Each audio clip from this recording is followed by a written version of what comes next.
اور مومنو یہ نہ سمجھ کہ یہ ظالم جو کام کر رہے ہیں اللہ ان سے بے خبر ہے.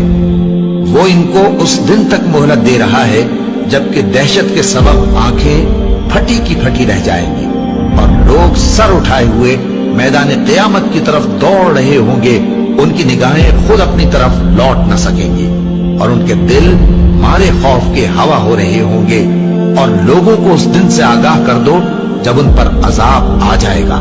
تب ظالم لوگ کہیں گے کہ اے ہمارے پروردگار ہمیں تھوڑی سی مہلت عطا کر تاکہ ہم تیری دعوت توحید قبول کریں اور تیرے پیغمبروں کے پیچھے چلیں. تو جواب ملے گا کیا تم پہلے قسمیں نہیں کھایا کرتے تھے کہ تم کو اس حال سے جس میں تم ہو زوال نہیں ہوگا.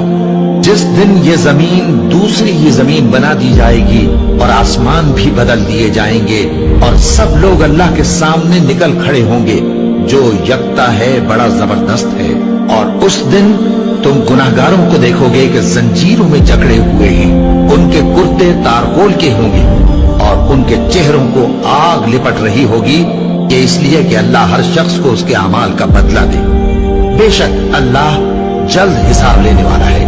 یہ قرآن لوگوں کے نام اللہ کا پیغام ہے تاکہ ان کو اس سے ڈرایا جائے اور تاکہ وہ جان لیں کہ وہی اکیلا معبود ہے اور تاکہ اہل عقل نصیحت حاصل کرے.